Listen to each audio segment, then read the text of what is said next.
still don't know what I was waiting for. And my time was running wild, a million dead-end streets. And every time I thought I got it made, it seemed the taste was not so sweet. So I turned myself to face me, but I've never caught a glimpse how the others must see the faker. I'm much too fast to take that test. Changes. Turn and face the strain. Changes. Don't wanna be a richer man. Changes. Turn and face the strain. Changes. It's gonna have to be a different man. Time may change me, but I can't trace time. All righty. We don't start with a musical interlude very often, but here we go. Special edition, episode 56 of Stick to Hockey Live. Jason Myrtetus, Anthony DiMarco. I love this song, by the way. But never So fucking good, right? Whenever I hear this song, I think of Shrek 2 when he's chasing Fiona after they take the potion to change into the hue. It's the first song that comes to my head. Oh, my goodness. I didn't remember that. Obviously, a ton going on. It's been a whirlwind early morning here on this Friday as the Flyers, as you can see on our scroll on the bottom for those listening on or watching on the stream. By the way, real quick, if people have questions or anything they want answered, if you're on YouTube or Facebook or on Twitter as well, just tweet us or put a comment in the comment section. We see them here on our StreamYard app. And I want to get to as many questions from Flyer fans as possible as we go through this episode today. But the big news, obviously, is the dismissal of Chuck Fletcher. He is no longer the general manager and president of hockey operations for the Flyers. They put out a statement earlier today, and I'll read it as follows. The Philadelphia Flyers have released Chuck Fletcher from his duties as president of hockey operations and general manager. Daniel Briere, currently serving as the special assistant to the general manager, has been named the interim general manager while the organization begins the process of permanently filling two separate positions, president of hockey operations and general manager. Briere will travel to be with the team in Pittsburgh today. Team is flying to Pittsburgh. I believe their flight's leaving around 1:30 from Carolina, where they played last night and suffered a 1-0 defeat against the Canes. That is certainly secondary and to everything that has taken place. And I see that this morning when I get up as my phone is blowing up. I'm up earlier than normal today. But you broke this last night around, 1 a.m., I guess it was, that you got some information and put it out there that this change was taking place today, and it came into fruition. And here we are now, all of a sudden, Chuck Fletcher, no longer the GM and president of hockey operations. Yeah, I was tipped off around 1 a.m. last night. I think it was 1:07 when the tweet went out that the Flyers were going to undergo major front office changes. I didn't specifically say that Chuck Fletcher was going to be replaced by Danny Briere because I didn't know to what magnitude things were going to happen. And I still think that as things play out here, probably farther into the offseason, we will see more major changes. But obviously, the first shoe to drop was Chuck Fletcher being replaced by Danny Briere.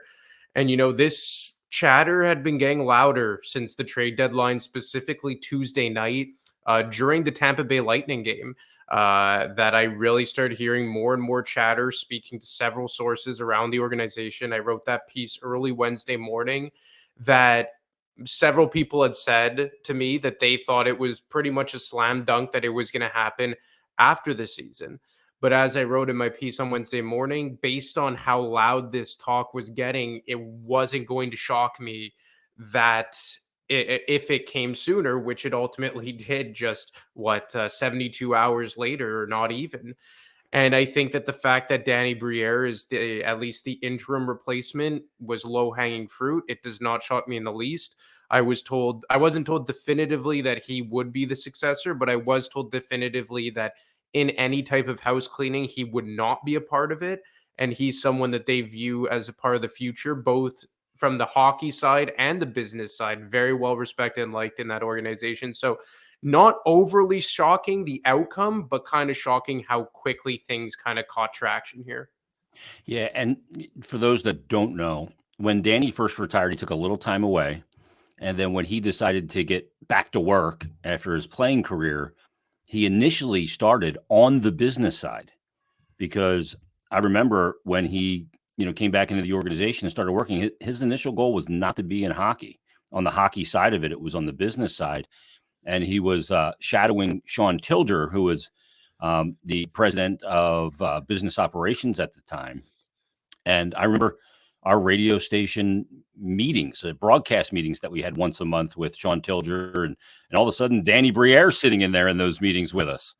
And I'm going, oh, this is different. So he was involved in that side of the building, learned that side first, then moved over to hockey and kind of did a dual role, and eventually took over as the general manager of the Maine Mariners to get some experience and cut his teeth. And obviously over the last year, he's been the special assistant to the general manager and kind of learning the ropes. And we know that he was also a finalist, one of the 2 finalists, I believe, last year for the job in Montreal that Kent Hughes ultimately got alongside Jeff Gorton. Yeah, and I believe, if I'm not mistaken, before he even got into hockey as a student, as a teenager, he was accepted into, I want to say Harvard, like an Ivy League school, like a very smart Mm-hmm. guy, and was paid by Comcast to go to business school He went to following his Penn at on. Wharton. Yep. Yeah, exactly. So this is a very smart hockey guy, and I know that a lot of people automatically jump to the former Flyer, old boys club, and I understand that the optics might not be great, but I really don't think that this is the same type of hire, even though he is a former Philadelphia Flyer, because this is a guy that, the last 7-8 years has really been doing his due diligence and learning how to be an executive away from the Flyers. When he got hired as the special assistant to the GM, he was the president and governor of the Maine Mariners, if I'm not mistaken. I actually wrote a piece on Danny about 15 months ago in early January 2022, before he was even brought in to the Flyers front office. So I really do think that this is a bit different. And look, this isn't Danny getting the keys to the kingdom here. This is an interim basis. I think this is something that they probably wanted to hold out for, because until the end of the regular season. Sorry, I got caught reading a question there that we could get to after. But Yep. I think that just based on all the vitriol, especially following the town hall meeting, I think it was just something that had to be done and kind of served up as a sacrificial lamb, and just something for the fans to chew on, to show that ownership recognizes that the status quo is no longer correct. And Danny's going to get a chance here to finish out the last 17 games or so. Yeah, and he'll get the final part of this season. I fully suspect that interim tag will be removed, and I thought it was interesting that in the release that the team put out, that they said they were separating the general manager and president position.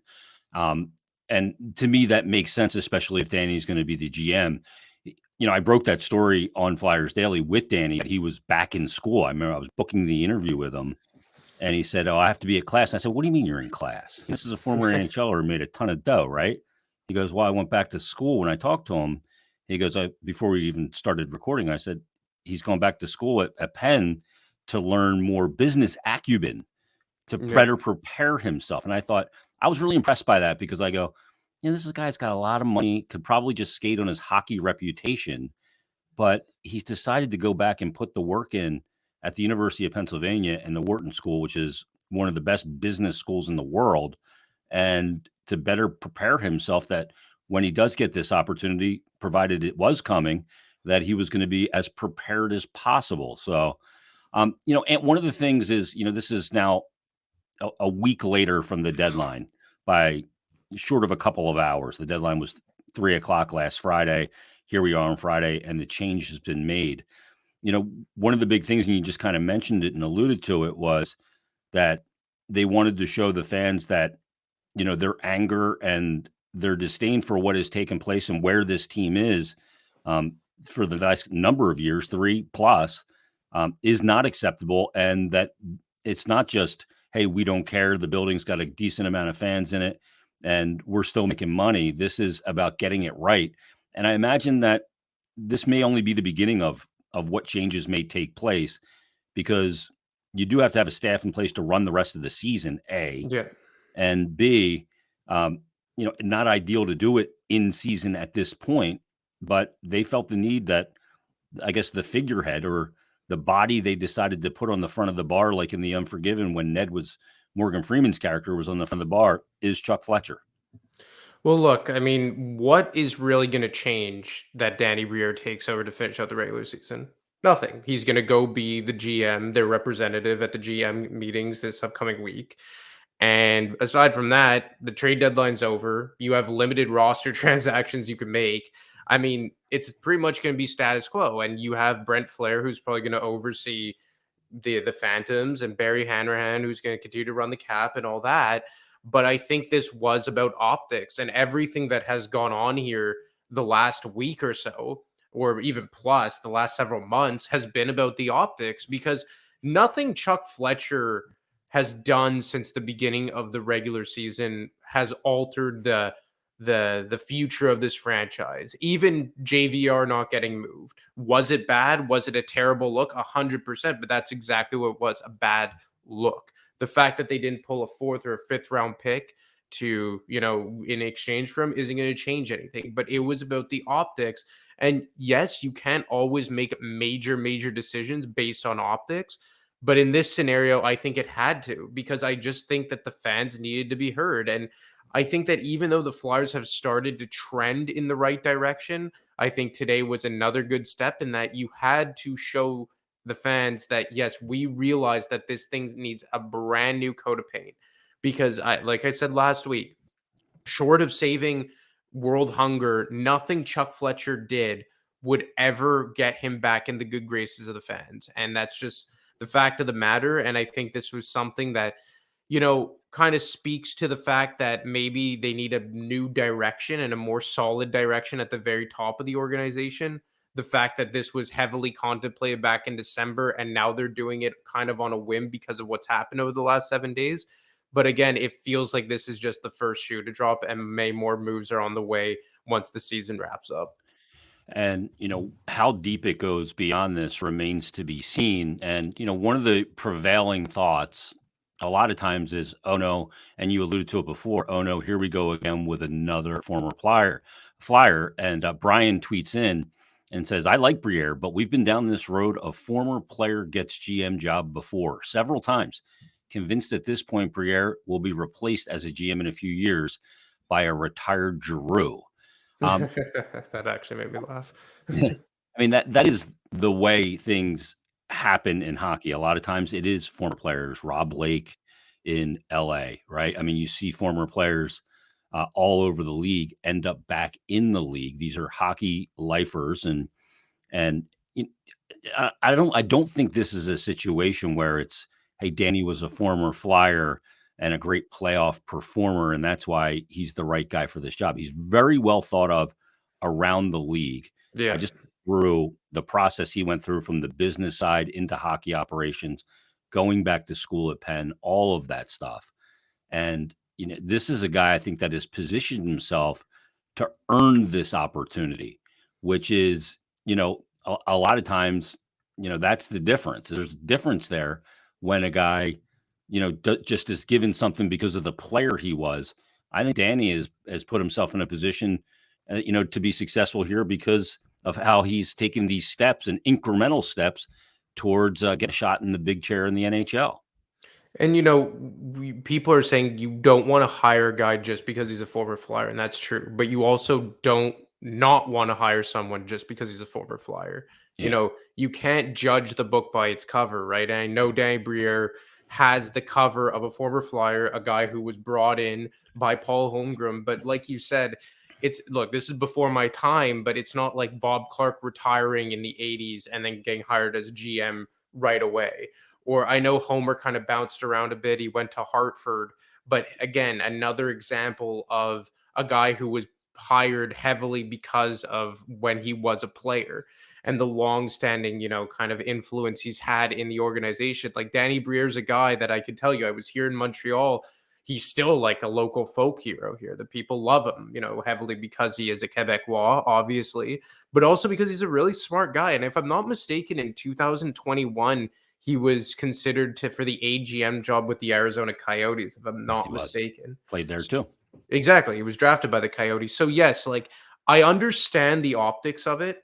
I get it, but you can't just turn on him right away because he is a former Flyer. It just feels different with Briere because of all the legwork he's put in. Like people forget, like he's been working with the Flyers almost immediately following his retirement in 2014 when he finished with the Colorado Avalanche. So that is almost 9 years that he's kind of been really hustling and grinding and educating himself behind the scenes, cutting his teeth in the ECHL, having several different roles. Like I said, when I spoke to him 15 months ago, I remember him saying that he got a chance to try every different type of the organizations. And the other thing here that I think is very important that I heard on Tuesday night is that there's a belief that the Flyers hockey ops side and the business ops side, and this isn't even a belief, they're very disjointed. And the belief part about that is that it's among the most disjointed organizations between business and hockey ops in the NHL. And I think that a lot of people view that Danny could be the kind of guy that could bring both sides together because Bridget. obviously he has the hockey background and he's also very well liked and respected on the Comcast side and worked for a Comcast owned team in the Maine Mariners that doesn't have an affiliation with the Flyers directly. So there is that kind of both sides of the coin, and you could have your cake and eat it too with Danny Briere, where you have a guy who is a brilliant hockey mind, but also has the complete support and respect from the business side. Yeah, and I think the other thing too is, we look at that in Philadelphia. You go from Bob Clark as the GM, and then it goes from Clark to Russ Falwell, and then after Russ Falwell, you have some different GMs through the years. Paul Holmgren obviously took over for a long period of time after Clark came back and was the GM, and he and Ken Hitchcock basically resigned on that same day to start that what turned out to be the Flyers' worst season.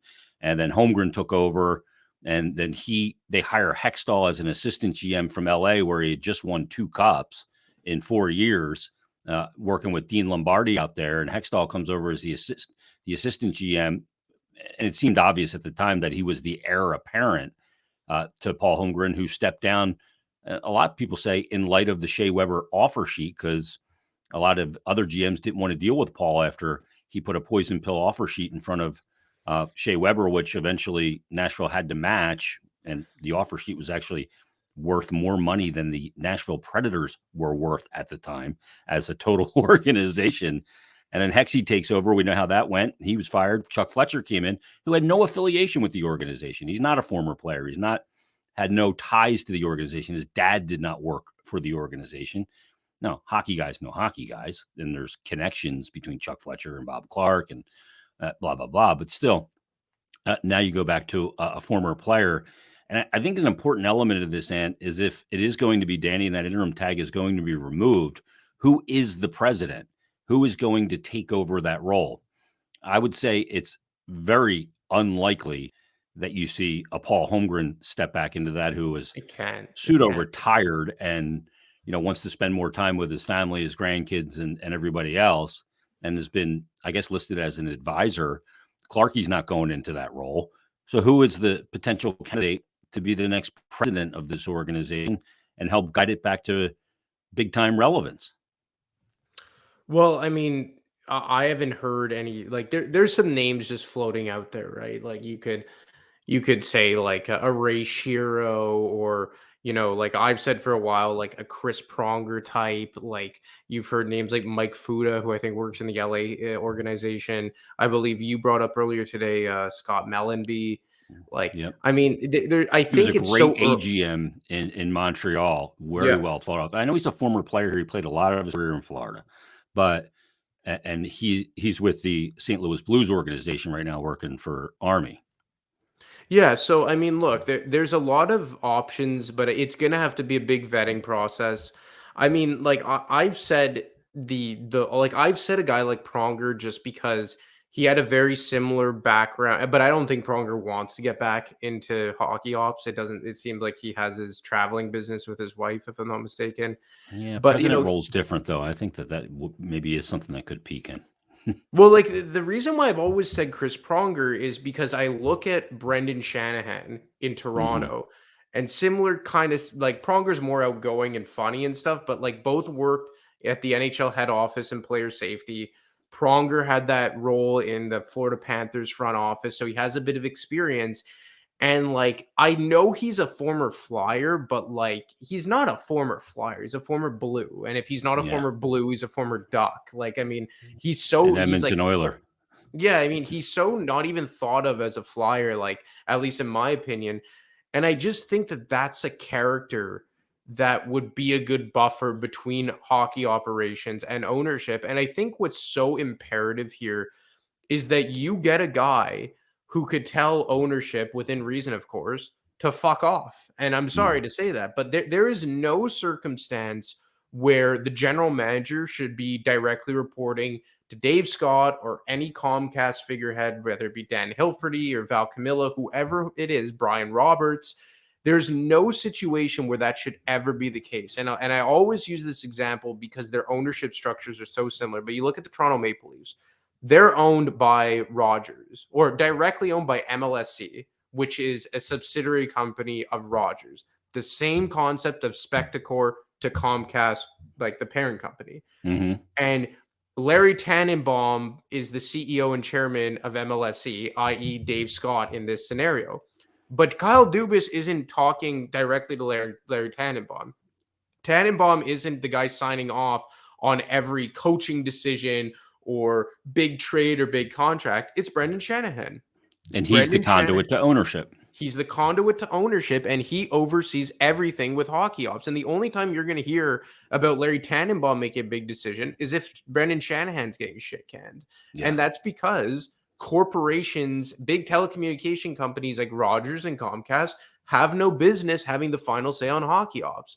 And I think that is so imperative. And one of the big reasons why I think the last 4 years have been what they've been, of Chuck Fletcher and Dave Scott kind of guiding this team into the shithole, because the organizational structure made no sense. I had someone tell me the other day that it made no sense from the onset that Chuck Fletcher like had both titles of president of hockey ops and general manager 6 months in. And one person had said to me that he was set up to fail from the beginning. That doesn't absolve Chuck Fletcher of blame, but you bring in a guy to be the general manager. 6 months later, he's the president of hockey ops. And not only that, he's dealing directly with pretty much the owner of the team, who is a figurehead for a telecommunications conglomerate. Like, it made no sense. And it's too complicated. And, not to go off on a tangent here, but like, it just made no sense. And like you said, it was complicated. And for a guy like Dave Scott, not to, throw shade at him, but I don't think he would even agree that he should be the guy making the final decision on hockey ops. Mm-hmm. I think part of it is a GM can never have to worry about ticket sales. You have to do what's right from a hockey standpoint. And that direct line of communication can blur that line. Real quick, I just want to tell Ryan, Ryan's texted in a bunch of names for president. Lou Lamoriello, he's texted in Barry Trotz and Brian Burke. Ryan, all three of those guys are already employed. Lou Lamoriello is with the New York Islanders. The Barry Trotz is the heir apparent to David Poile in Nashville. And Brian Burke is the president in Pittsburgh above Ron Hextall. So, quick Google search on who you suggest there, brother. Appreciate it. My buddies at Wildfire Podcasting, they helped launch this sucker. They didn't help launch it. They launched it. I just voiced it. And they say, it's probably Jim, says, was the deadline disaster the straw that broke the camel's back? They should have done this a month ago and allowed Briere to run the deadline. So, I mean, to me, the deadline was one of those things that I don't want to say you couldn't fuck up, because you could, and they kind of did, and JVR's still here, whether there was a market for him or not. But to me, the consequence of the trade deadline doesn't turn out to be huge. I don't think it sets the organization back. Had they gotten a 4th round pick for JVR, was that going to be a big difference? Probably not. But I mean, you look at some of the other decisions and the extension of Travis Sanheim on the first day of the season to an 8-year extension, essentially 9 more years, when he hadn't played a game for John Tortorella, or, not recouping assets for Rasmus Ristolainen at that deadline. You can even go back to Scott Lawton, when he was a free agent, a pending free agent, and they decided to extend him and not trade him. They could have gotten a good value for him. Now, I agree with the decision to extend Lawton because the cost for a replacement and I think what he means to the team is important going forward. But you can look at all of those different decisions, and you got to consider them. They're all part of his resume at this point with the job that he did here in Philadelphia. So we'll see where this goes. I mean, it's wild. When a GM gets let go in season, that's not ideal. The Hexy thing happened in season December 3rd, I think so. And that was a huge shock. Now there was personality differences in that equation and maybe some, cutting a lot of people out and, not giving up information, very small, tight circle that Hexy had. And Hexy worried about everything. I will tell you that firsthand. I mean, he worried about how many ice cubes you put in your soda at the press dining meal, things he didn't need to be worrying about. And that polarized him. Chuck Fletcher is a smart man, very educated, went to Harvard, grew up in the game. His father is a Hall of Fame general manager, very smart guy. But I think where Chuck lacked here is he lacked balls. And creativity. You know what I mean? Creativity too. Yeah, and sometimes you just got to put your cheese out there a little bit. I mean, I guess it was a ballsy move to sign Kevin Hayes, and he really had no choice because of the Nolan Patrick situation. He made a ballsy move with Gudis and Niskanen, which was panned at the time. Ristolainen. Ristolainen. I mean, he made some bold decisions, whether you agree with them or not. The team is where the team is, and this was inevitable. Shocked that it happened in season. A lot of times they say if you listen to the fans, you'll be sitting with them. He wasn't a guy that listened to the fans, but the organization listened to the outrage here, and I think that played a huge part in this. Yeah, look, I mean, I've said numerous times, and I was told this the other day, that Chuck Fletcher is far from the only problem here, but he was part of the problem. And even if you I've said this numerous times, if you break down his moves over his tenure here, move by move, you could say that they're not terrible. There's some good ones in there, even if they didn't make sense for the team. In a vacuum, the Lawton extension is a fair one. In a vacuum, the Ristolainen extension is a fair one. But when you look at it all as a collective, I always forget this word and I remember it after and I kick myself in the ass, but a collective pie or whatever, or on a macro scale. There, finally I remembered it. If you look at all of his moves on a macro scale, they really didn't make a whole lot of sense. So, I mean, it's very tough to kind of be like, well, to give him the benefit of the doubt because a bunch of his moves individually look good.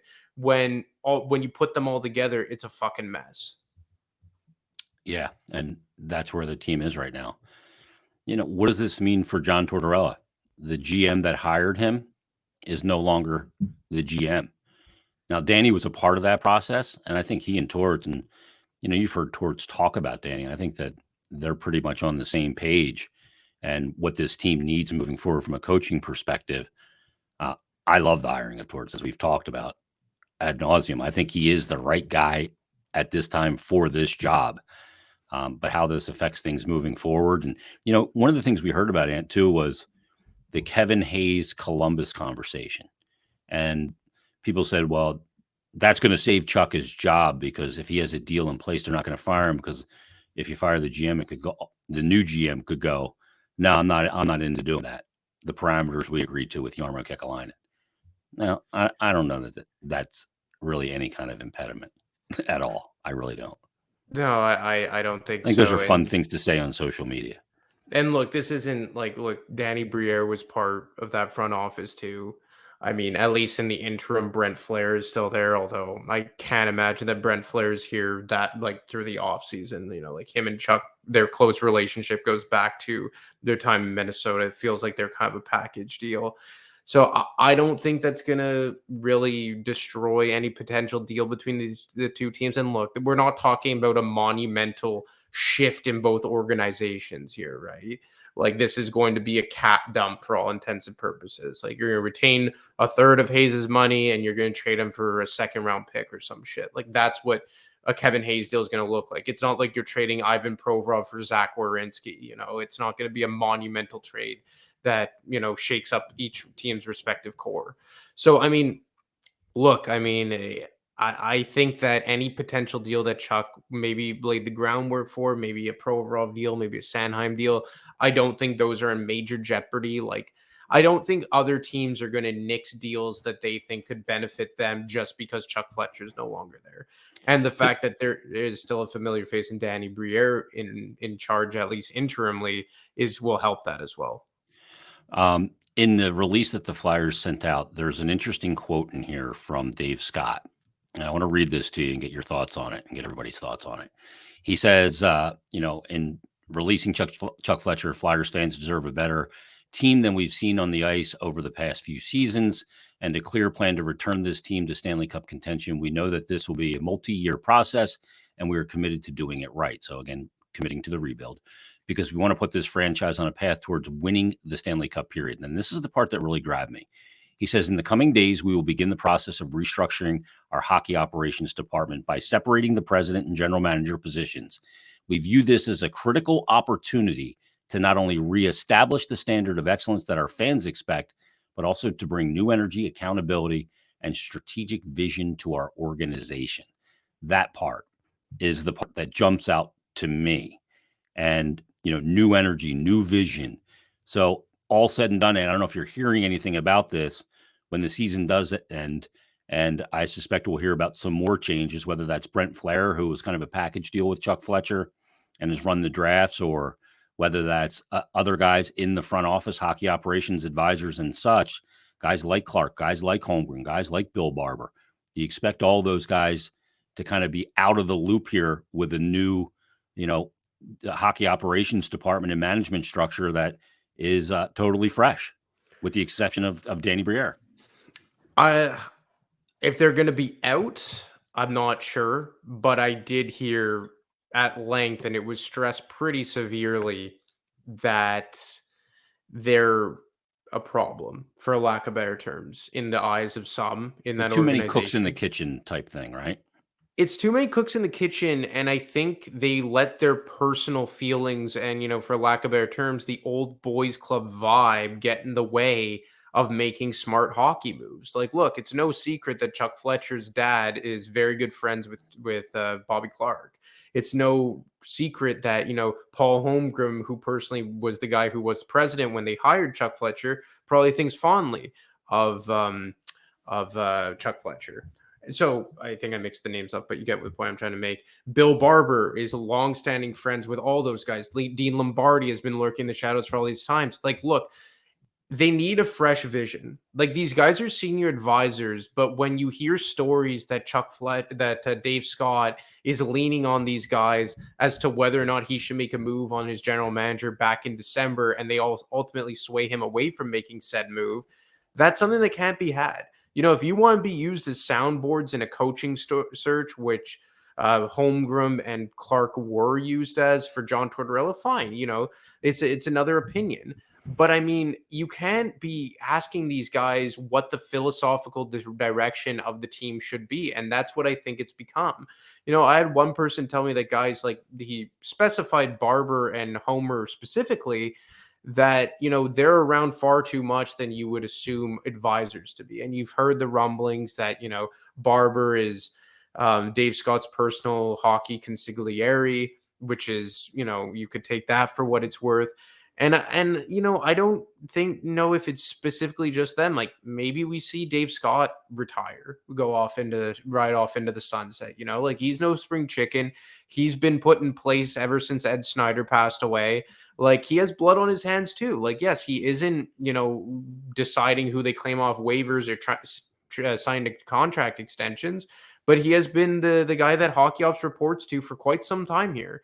And I think that maybe if you want to put a fresh coat of paint on this organization, it has to be Dave Scott and it has to be the advisors. And I also don't think, and I was told this, that it should not be looked as a coincidence that Dan Hilferty was hired when he did. So I don't know if he's going to spearhead this thing. I don't know if he's the guy that personally is put all this shit into motion behind the scenes. I don't know if it's already been agreed to that at season's end, he's going to take over for Dave Scott and he's going to oversee a search for the president of Hockey Ops. But I do feel like it's imperative that they make major changes above the general manager and above the Hockey Ops department. And I do think it's maybe necessary that all those guys who are in those positions right now maybe take a step aside, because you also don't want people to have lasting negative memories of Bill Barber and Bob Clark and Paul Holmgren. But I think it's getting to that point now. I'll credit Isaiah and the guys at OMB Puckcast for putting this tweet out about Friedge on 32 Thoughts. I've not had a chance to listen to today's updated 32 Thoughts just yet. And he said, here's a quote from Friedge in it. The moment Coach John Tortorella's name appeared on that, quote, this year was the first step in building the future of the Flyers letter in February, the letter that he sent out to season ticket holders.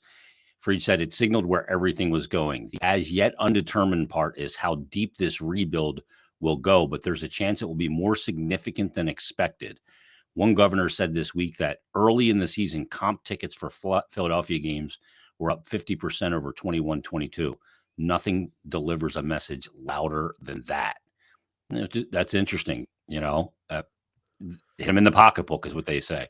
OMB Puckcast also put this out that Friedge and Marek on 32 Thoughts mentioned Eric Lindros, Ed Olchuk, and even Pronger among the names that could be in consideration for a management spot. Scott could retire. Tortorella holds a lot of sway, and Briere most likely to hold on to one of the two major positions. Flyers in rebuild mode. So that's what he said there as well. Let's talk about those three guys. We mentioned Pronger already. The other names that are mentioned there, Eric Lindros and Eddie Olchek. And I mean, Edzo obviously is so well thought of around the league, has been with Chicago, and maybe didn't get the position that he wanted with Chicago. So perhaps he is the guy that they talk to. But Pronger, Olchek, and Lindros, I assume that what Friedge is alluding to here is the president position. And I think it's important. He referenced Pronger? Yeah, he did. He said those are the three names he mentioned: Lindros, Olchek, and even Pronger among the names that could be in consideration for a management spot. When you look at those three guys, Danny is a first-time GM. I think he needs a guy there that has kind of been through it as a GM or been in hockey operations to help guide him for some of the things that in areas that maybe he's not as well versed in and doesn't have experience in. So that would lean to Ed Olchek being the guy with the most of that knowledge, although Pronger has never worked in hockey operations outside of with Florida after he first retired and with Peter Luco down there. But Lindros doesn't have any management experience. Yeah, Lindros, I wouldn't go there. I wouldn't do that. Like, Eric more than me, but I think, look, Pronger was somebody that I've been saying for 2 years now, but that was completely pulling that out of my ass, is just kind of like thinking about the ideally best guy. But we just talked about this before we even have listened to 32 Thoughts. Chris Pronger fits the personality description. He fits the experience description.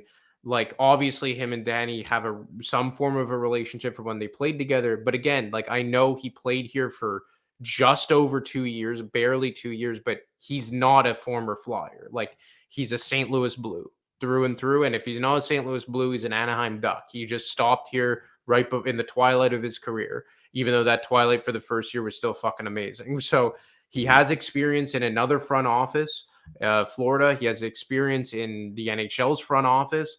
I mean, that's the guy I would zero in on. And it's pretty cool that Friedge has already named him as a potential president of hockey ops, but that's the guy to me that makes the most sense. Lindros, I think, would be more of a face. He has no experience. You need a guy with a pedigree here. And look, obviously, like, who's a hard-hitting, president, or like a Doug Armstrong. Like, yeah, obviously you'd want a guy like that, or Steve Yzerman, or someone of that ilk, or Brian Burke 10 years ago. But for me, Pronger is Shanahan 2.0. They're very, very similar. And if you take away the fact that he played 2 seasons in Philadelphia, I think it's a pretty easy choice that he would be at the top of the list. He is a no-nonsense, cut through the bullshit guy. I mean, I covered Pronger when he was here, and I loved it because if you had a microphone, Pronger would never run from you. Jeff Carter and Mike Richards, when I had a microphone, would run from me like I had the plague, right? Prongs will come running to you.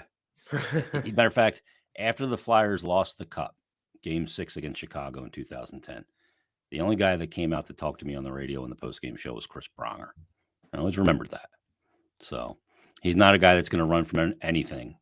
And that attitude, I think, is very, very important. Now, the other element, too, with Danny is, when the league had the lockout and the league came back with new rules, Danny Briere took off as a player. He was a very modern NHL player. I don't know what, his thoughts are on how to build a team, but Ryan sent this really long note about. Holy shit. Yeah, he said, I have a question in this regard. Why not get a GM as well as the man of operations and president who are all in line and have the same attitude and focus on what they look for in players, style of play, and style of system? Get everybody who are all in line. Same with the coach. So basically, you have guys at each position in every capacity that focus on the same things in players and style of play as a system as Coach Torts does. Look, when you're building a roster, I think you're constantly pivoting on a roster because – in a draft, you may grab, say you get lucky, you end up with Bedard. You're building a different team with Bedard than you are with Leo Carlsson or Fantilli because, ultimately you have an identity and a standard, but when you have certain kinds of talent, you have to build a different kind of team. If you have a ton of speed, you got to play a system that is advantageous to that. You got to adapt your organizational philosophy to what is available to you. You can't just draft in a box and develop in a box. It doesn't work like that. Look, they're going to have to get creative here. And I think that they, at least they've taken the first step to think outside the box. And I'm going to be very curious to see who or how this plays out with the rest of the front office. Like, I think that aside from Danny, everyone is safe. Like Friedge said, he's probably going to hang on to that GM title role. Again, I wrote that in my piece that he's a part of the future here long term. You mean nobody is safe aside from Danny? Yeah, like Torts and Danny, everyone else is fair game. Man, I don't know how deep it's going to go. And like I said, I know Pronger, he was a former Flyer, but he's not really a former Flyer. So, it's pretty serious, the type of change that they're making here. And look, obviously, you can't give them the benefit of the doubt because of what's gone on here over the last 24 months or so. And in my opinion, probably the last 30 months going back to the bubble, which just seems eons ago at this point. But I think it's the first step. And I think the big first step was bringing in Hilferty, like a brand new face to head up this organization and Spectacor and all that. And look, I know that technically it's still Dave Scott. I would be pretty shocked if Dave Scott is in his same seat by the time next season starts. Like, where do you kind of fall on that? Yeah, I think if, Dave is quoted obviously in the release quite a bit, and he's the chairman at this point. But if I was a betting man, that come the offseason, well before the draft, that there's a whole new organizational structure and that Dave Scott will go back into retirement. Remember, he was retired prior to joining up with Ed Snyder for the final, couple of years of Ed Snyder running the organization. There was a transition there. And I'm trying to get clarification on this. I don't know that if Ed Snyder handpicked Dave Scott or chose him out of likely candidate. I don't know. I'm trying to find that information out. But I would imagine that Dave Scott goes back into retirement and that Hilferty is that takes over as the chairman and to kind of guide the organization from, a 30,000 feet look and be that guy between the organization, the president of the organization, and ownership, Comcast, i.e. Brian Roberts. I would think that that's the case. And that's the way it should be. Like, you should not be hearing from Hilferty / Scott / whoever the hell is in that position unless it's a situation where, the new president is being removed or Val Camillo is being removed, or something major on the business side. As far as the hockey team goes, you should never be hearing the names Hilferty, Dave Scott, Comcast, Brian Roberts. It has to be one guy who's the end all be all. Is it like that in other cities, Ant, where every time things get really shitty for a team or whatever, that they all say, we need to hear from Jeff Molson, or we need to hear from, the chairman of MLSE. Is that the case in other cities, or is that just here because Ed Snyder was so omnipresent? Well, it's definitely changing. Like you use Jeff Molson as an example. Like when Marc Bergevin was there, yeah, oftentimes when they gave their end of year press conferences, Jeff Molson would be beside Marc Bergevin because Bergevin was that reported directly to Jeff Molson. He was executive vice president and general manager. But now, when Jeff Molson overhauled his front office, he specifically said that he believed that it was a two-man job and that he hired Jeff Gorton to essentially oversee hockey ops and Ken Hughes to be your GM. You've seen that in Vancouver. They're a shit show nonetheless, but they've still done that. Where you have Jim Rutherford as the president and Patrick Allvin as the GM. You've seen that in Boston, like for how long now? That Don Sweeney is the GM and Cam Neely oversees everything. You never hear from the Jacobs family. And I think it's as long as you instill an absolute boss for the hockey team, that's who the people want to hear. But unfortunately, in Philadelphia, it's been Ed Snyder, who everyone knew was the final decision maker. And for a brief period in there, because you remember that in the Hextall years, we never heard about Dave Scott because Homer was still president. So you knew Dave Scott was there, but Homer was the big boss. But as soon as Homer left and there was no more filter between Chuck Fletcher, i.e. the GM, and Dave Scott, now all of a sudden people wanted to hear from them. And you even saw it with the Chicago Blackhawks where, what was his name? John McDonough. He was the president for all those years, and everyone knew Rocky Wirtz was the owner, but John McDonough was the head of the franchise. And I think people just like to hear from the ultimate decision maker on the hockey team, whether that be the owner, whether it be a president, a chairman, a CEO, whatever, arbitrary title you want to use. They want to hear from the final decision maker. But for far too long now, the final decision maker has been Dave Scott. Yeah. And, Charlie O'Connor, hold on 1 second. You're busy. I'm just sending a link to Friedge real quick to see if he could pop on with us real quick. But I doubt he will. I'm sure he's slam ass busy. Charlie O'Connor said this on social media, said that per a source, where did it go? I had it right here. Damn it. Oh, here it is. He said, per a source, no more changes in the front office are likely to occur today, but expect more to come in the near future. The Department of Hockey Operations will be significantly restructured in the coming days, weeks, and months. So don't look for another shoe to drop today. This is, I believe, though, only the beginning. So we'll see where it goes. Andy tweets me at ASB_63. He responds to our teaser that we were coming on today. He said to me, at Jason Mert, are you now allowed to stop defending him? How'd that hockey pedigree and the Harvard degree work out for us in regards to Chuck Fletcher? Look, I remove emotion from the equation as much as I can.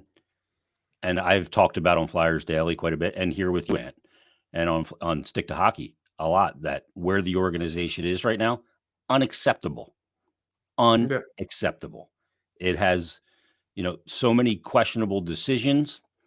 Now, let's be in full transparency here, because I am always in full transparency about me professionally, my, personal life, everything. Always have been on the radio, always am here. I do work for the team. So there's certain things I can't attack guys on those levels as an employee of the team when I disagree with things. If you work for IBM and IBM is doing, putting out bad products and you're an employee there, you can't go on social media and just going, and lambasting, a president in your organization. And my job's not to break news. My job is to analyze and remove emotion and foster conversation. And I think Chuck Fletcher did some good things. And I think he is a smart guy. But I think that he made some mistakes. What I don't know, and I will be digging into to get some perspective on it, is did that element of being the GM and the president, therefore hearing from ownership about selling tickets, affect some of the things that he wanted to do? I know Friedge talked about this on Monday's 32 Thoughts, that there was too many voices contributing in the conversation. And you don't know what decisions were his and what decisions were, ones he had to make. Here's what I know. Finally, the term aggressive retool has hit. It's been a while. It was January of 2022, I guess, when they said aggressive retool. It took all the way until March of 2023 for the aggressive retool element to begin, and it starts with the front office. Look, I mean, like I've had a lot of people say, like, like just Friedge is going to slamming jump on in 2 minutes. Friedge is going to jump on? Yeah, so Elliotte Friedman's going to join us in just a moment for everybody. So that's awesome. That's really cool. That's a big get by me. That's a very big get. Congrats. It's the biggest dog that you could probably find in this scenario. So, I mean, it's where were we going with this? Yeah, like I just don't think it's necessary to like piss on Chuck Fletcher's grave on his way out the door. I guess that's my whole thing. It's a different thing when you hear when someone's been an asshole behind the scenes, maybe like Ron Hextall. But when you hear that, like I had someone tell me yesterday or the other day, Chuck Fletcher has made people's lives miserable here at times, including me, because of the dumb decisions he's made. But I will still always vouch for him as a person because he'll give the shirt off his back. And look, you don't get pardon me? It does give you more leash. Look, my grandmother, I think, is the nicest woman I've ever met, but I don't want her running the Montreal Canadiens, So, like, I understand that point. You don't get to keep your job because you're a nice person. But I do think you don't deserve to be pissed on and shit on your way out the door because you made mistakes. He failed. It's easy to say. He failed as the general manager of the Philadelphia Flyers. And we could all agree on that he was rightfully dismissed from his position as president and GM of hockey ops. But I don't think it's fair to just, wish the guy harm and say shit like, oh, I can't wait till he's in another front office so we can take advantage. Like, I don't feel like that part of this is necessary. There's a human element to this. And I know some people have said like, well, on Wall Street, there's no human element. Well, I mean, just because it happens on Wall Street doesn't mean that it's a good moral thing. So that's kind of my stance on the whole thing. Yeah, I agree with you. I mean, this is a big day, man. When GM has been let go in season, it is a big, big deal. And we're going to see how far these things cut, where it all ends up going. This is certainly a pivot point for the Flyers because Ed Snyder handed it off to Dave Scott. And if Dave Scott ultimately ends up being one of those changes that happens in the offseason, now all of a sudden it is really, truly the dawn of a new day and a new organization. And again, that line in that press release just keeps sticking out to me. That one quote about reestablish the standard of excellence that our fans expect, but also bring a new energy, accountability, and strategic vision to our organization. I think that's the strategic vision and where things go from here. New president gets hired. He comes and goes, we're going to do an aggressive retool. Would that be the shit? I think a lot of people got caught up on the semantics over like their outrage. But to be honest, the semantics at times were just really bad. Like, Chuck Fletcher inadvertently would gaslight fans. And for a guy that as book smart as he is, and I think that as smart of a guy for certain aspects as he is, some of the things he did, the way he went about it, the way he would kind of relay messages to the media was just asinine, like plain and simple. There's just no other way to put it that he had really bad moments here. And it really felt that, aside from the hockey moves that he made. Oh, Friedge is here. We got Friedge, and that's a nice sunroof you got there, Friedge. Oh, thanks. You know what? I don't want. I pulled over, so I didn't for a second, so I wasn't using my hands while I was driving. So I don't want anyone getting me arrested. I pulled over and stopped before I dialed in. All right. Well, this is now a Stick to Hockey live car cast with Elliotte Friedman. So, Friedge, thanks for taking a few minutes. Am I on right now? Just so I don't swear or anything like that. Yeah, we swear. I mean, you can say shit. Yeah. Okay. Good. Well, sometimes my bosses don't like it, so I have to. I only have a certain amount of swear words I can use in a year. That's all. And they have to be strategically placed, of course. Yes.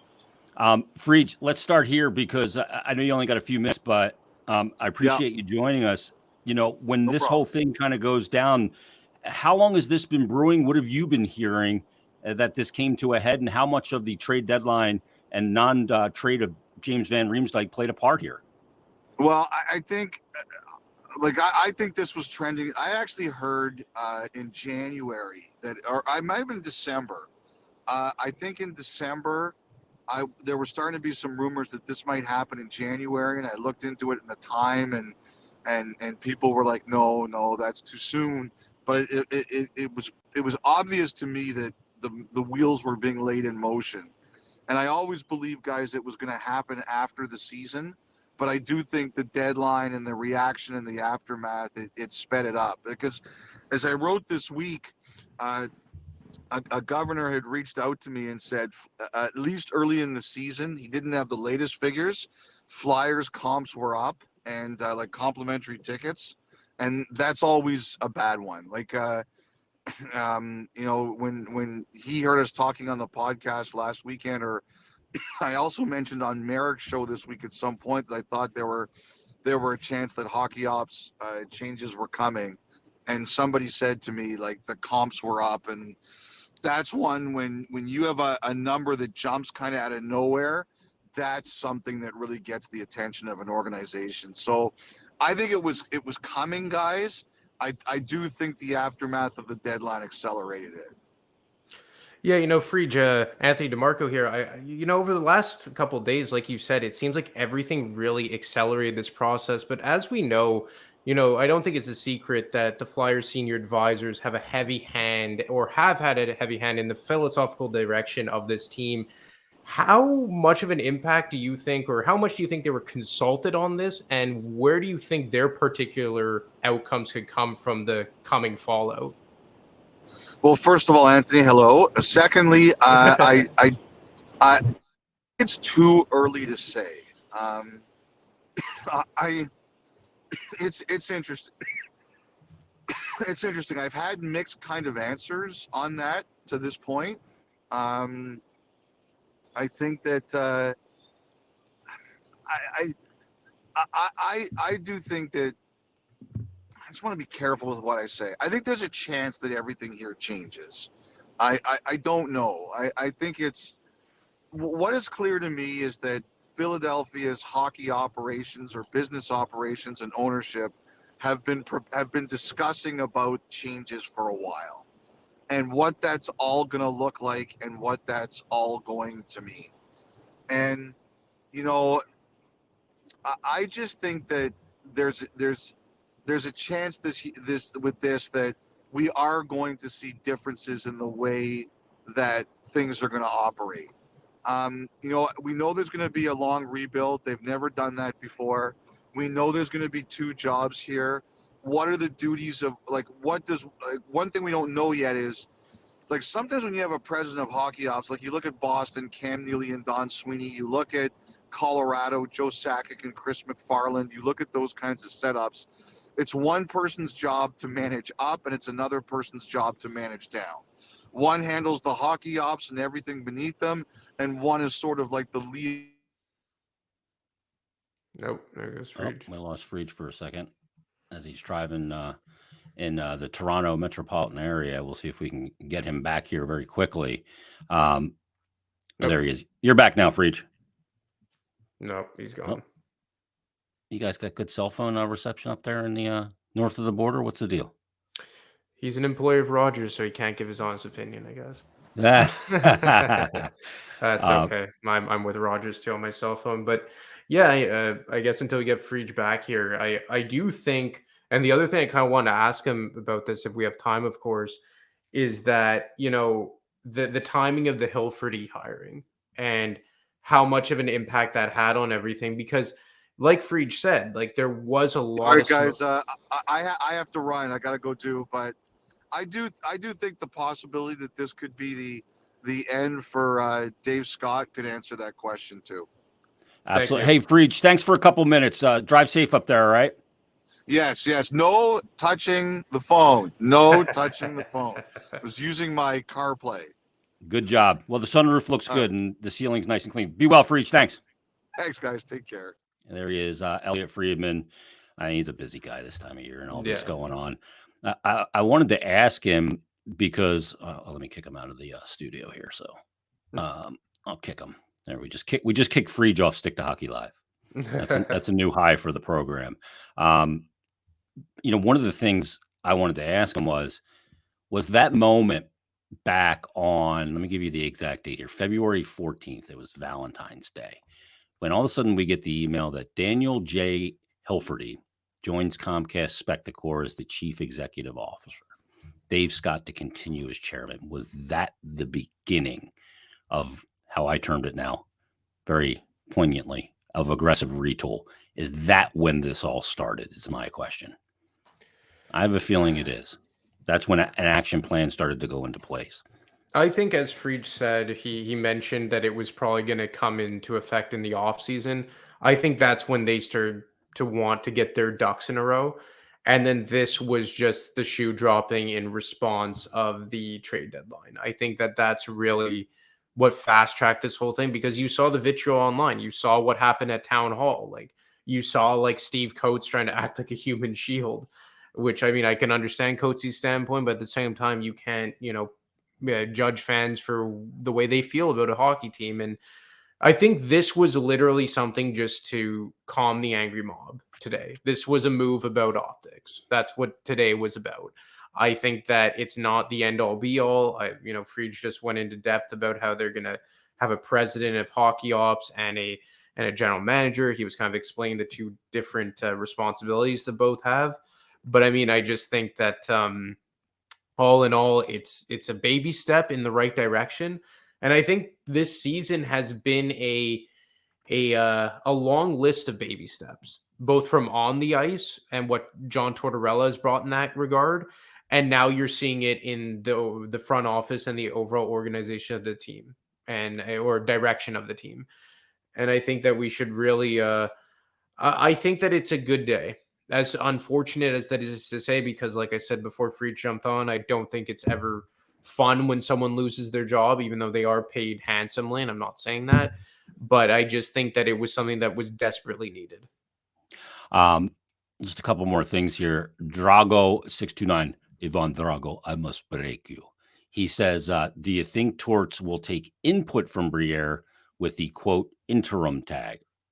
He's already been taking input from Danny Briere from the moment he was hired. He cited it a few times, talking about Briere's effect on TK. And he said a couple of times in press conferences, sitting around talking about, the game with Danny Briere. And I think he's got a ton of respect for Briere. Briere doesn't look like a Torts kind of guy, maybe the way he played and as nice and of a gentleman as Danny is. But make no mistake about it, Danny was very intense. He was lethal with the stick to create space, was a big time, raise the level of your game in the biggest moments. Torts always talks about meaningless hockey and not meaning shit to him. Well, Danny always raised the level of his game. I think he's got a ton of respect for him. And I think that could be a very good partnership with the two of them. And they kind of contrast each other in the way they're perceived publicly as well. I think that's a good thing. And I think, Danny, you had all those reports coming out during the hiring process that Chuck Fletcher or John Tortorella wasn't Chuck Fletcher's guy. And we know his guy was Barry Trotz and maybe Jim Montgomery and all that. But I think the one thing that kind of got lost on all this is maybe he wasn't Chuck Fletcher's guy, but I think John Tortorella was Danny Briere's guy. And I think that was kind of obvious right from the onset from people I spoke to, that even though Chuck Fletcher may have not been involved, there was a lot of people in hockey ops that wanted him involved or wanted John Tortorella to be the coach of this team. And I think Danny Briere was one of them. And since this season started, I think Tortorella's comments would lend itself to believe that is the case. And I mean, I don't think that's going to be an issue. Briere was one of the guys who led that coaching search alongside Chuck Fletcher and Brent Flair. So I don't see that being an issue whatsoever. We get this message on our stream from Kevin Quinn. He says Pronger and Torts, if Pronger was to be named the president or in some high management role, Pronger and Torts would either create a dynasty or murder each other. Well, but I think that's the entire, organizational structure that wouldn't be a problem, right?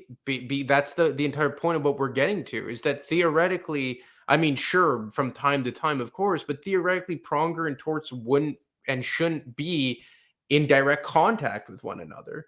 And I think that's the entire point, is that you don't want your president having day-to-day contact with your coach, or your coach with the owner, and the owner with the assistant coach, and all that shit. Like, that's why there has to be a structured organizational ladder where everyone has their, their prioritized delegated positions. Like, just for argument's sake, if Pronger's president and Briere is GM and Torts is coach, there shouldn't be many situations on a day-to-day basis that Pronger and John Tortorella should be in direct contact with one another. And I think that's the entire point of what we're trying to get at here. Yeah, no question about it. We get this from Anonymous. Is that the internet guy? He said, I hope they stop trying to give us, quote, Flyers-style players and just get good players instead. I don't care if they hit or fight. I want them to win, and also not spear players in the groin. Look, I think the Flyers almost overcorrected the steering wheel when it comes to, as Anonymous said, Flyers-style players, because it was all Broad Street Bullies for so long.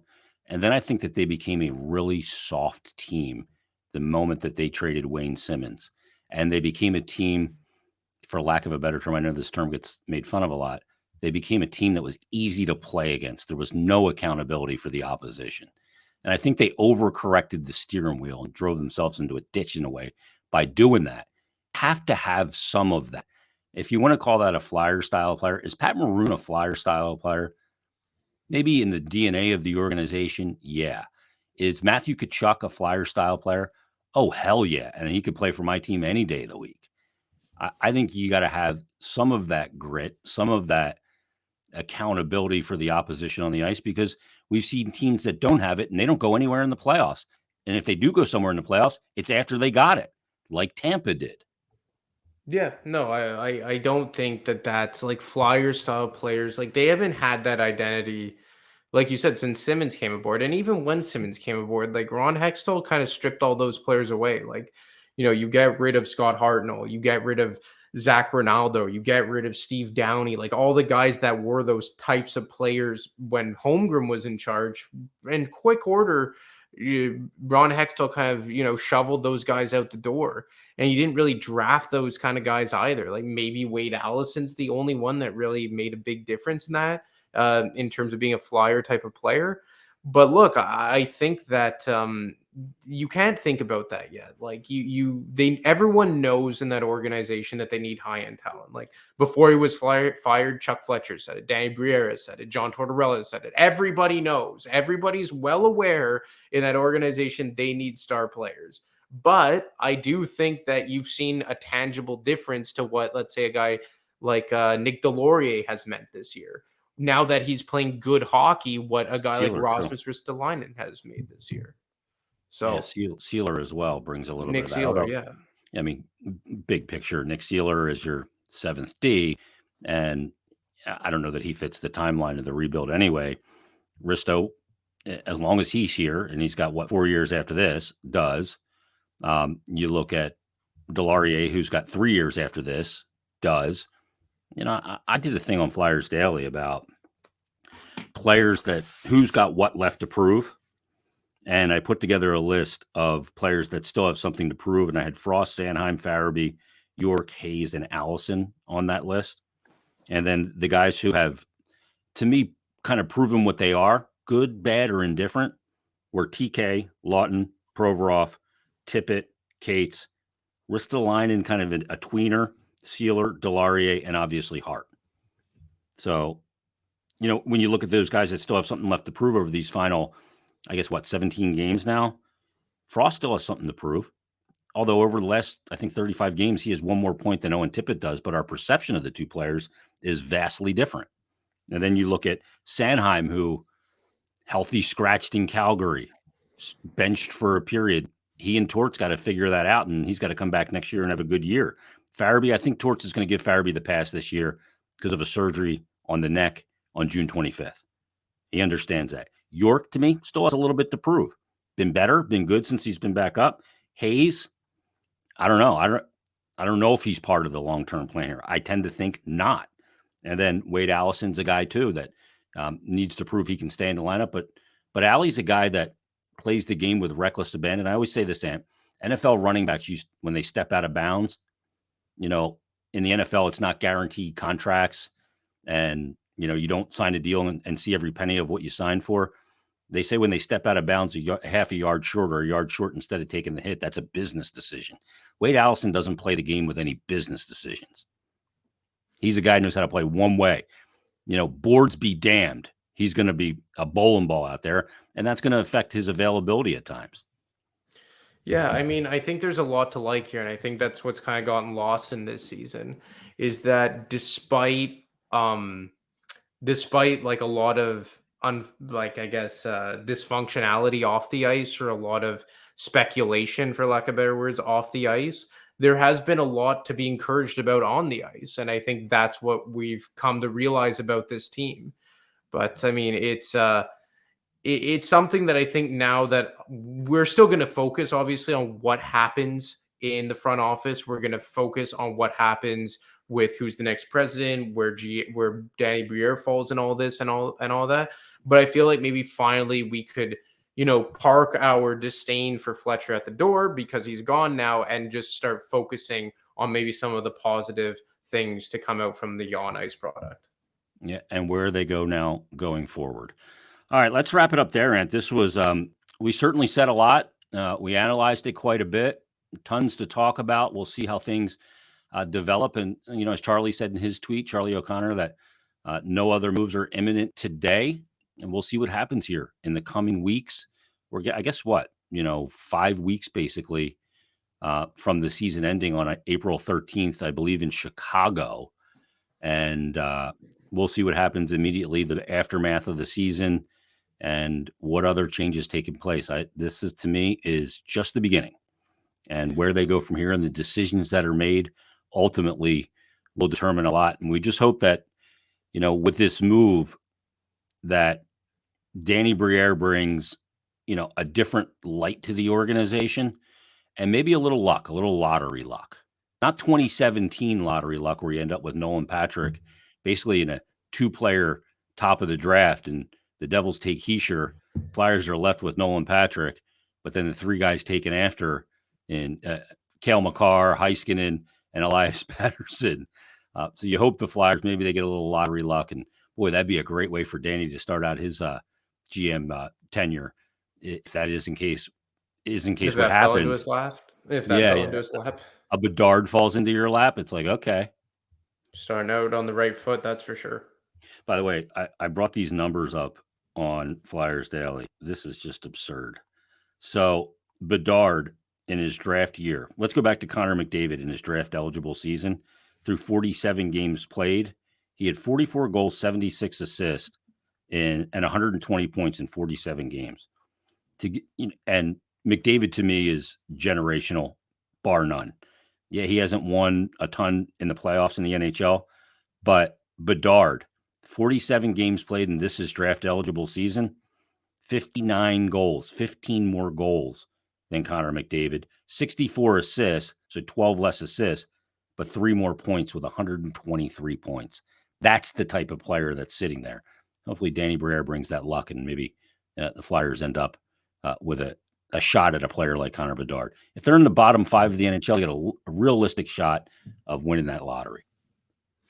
Well, look, I mean, I think there is a lot of good things that could possibly come out between now and the summer. And I think one of the things that is important here, and again, I don't like to champion someone losing their job. I don't like dancing on someone's I don't grave. celebrate that. I don't. And it's like I said, especially like I just got a text from someone from Minnesota, the Minnesota organization. And they said, I'm sorry to hear the news about Chuck. He's a world-class guy. So, I mean, it just goes to show that he is a good person. Again, this doesn't mean that he should have kept his job, but I don't think it's necessary to piss on the guy's grave on its way out. That being said, now that shoe has dropped and Chuck Fletcher's gone, I think it's going to give a lot of the fans the ability now to appreciate some of the positives to come out this season. And there are a decent amount of positives. And, you know, I've seen a lot of people say they weren't going to watch the team until Fletcher was gone. Well, now you have a reason to watch. And look, you're not going to be watching a Stanley Cup contender. Hell, you're not even going to be watching a playoff team. Hell, you're not even going to be watching a bubble team. But you're going to be watching a team that has a lot of good young pieces. You're going to be watching a team that works its ass off every night. And you're going to be watching a team that has maybe a bit of a, not even a foundation, but maybe a bit of framework in place to say, like, okay, that maybe could be the bottom tier type of players if they could find that way to get those star talent. And look, they're going to get a good draft pick this summer. And, you know, next year they have 2 first-round picks. And maybe Danny Briere could finagle a way to bring in a second-round pick and get back into the second round or add a third-round pick. And this is a good draft year. And I think that the Flyers maybe, like Friedge said, they're going to do a full rebuild, which is long overdue. But I do think that they're maybe starting out on the right foot. And, you know, contrary to what we saw with Hextall to Fletcher, is you saw a team that theoretically had just completed a rebuild and was supposed to take that next step. Unfortunately, it was a half-ass rebuild. The prospect pool was vastly overrated, and you had a core group of players that, save for the first year of Chuck Fletcher, were well past their prime. And now you're seeing a team that's really almost down to the studs, right? Like John Tortorella said, they're at the footers here. They don't have a set core in place. They have some pieces that theoretically could be that.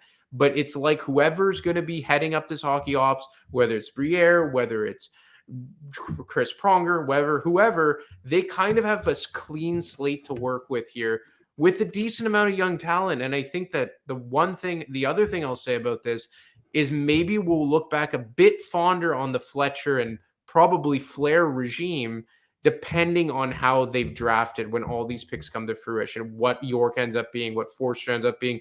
Obviously, Cutter Gauthier is that crown jewel. And I do think they have a better prospect pool now than they did when Fletcher took over from Hextall. Well, the Flyers and Danny's first game as the interim general manager will be taking on the Penguins tomorrow in Pittsburgh, 3:30 on ABC. And Danny Briere in his career as a player against Pittsburgh had his highest point per game, actually second highest per game average against that team. He played 51 games against the Pens, 14-28 for 42 points. The only team he had more points against, also in 51 games, was the Boston Bruins at 43. So maybe that's good luck as well. We'll see. Yeah. We'll see where it all goes, Ant. Yeah, it's exciting. Anybody that is not following at DiMarco25 on Twitter is a fool, because you broke this sucker. You were a couple of days ago intimating this was coming. At 1:07 a.m., I think you said it was last night. You're out there firing off tweets with the latest information, and good job, dude. You beat everybody to it. Good on you for doing it. Thank you so much. Couldn't have done it without Stick to Hockey Live, and I'm just fucking with you. But I do like your ugly face. But also go check out thefourthperiod.com, all and stuff there. Great story there, and look at the timeline of how everything broke down according to Ant's reporting. Everybody, thanks for listening. Thanks for watching. Thanks to Elliotte Friedman from Sportsnet Hockey Night in Canada for dropping by for a quick visit as well. We got to see the sunroof of his vehicle. So we'll follow this. We'll be back. I guess we'll do a show on Monday, and we'll see where things go and recap Flyers Pens. We'll see when some availability may take place for Danny Briere and maybe others in the organization. We'll keep everybody on top of the situation. So thanks for listening. Thanks for watching. Leave us a 5-star rating and review. We would appreciate that. That'll help other Flyers fans and hockey fans find this content. So everybody have a great weekend, and we will talk to you next time on Stick to Hockey Live.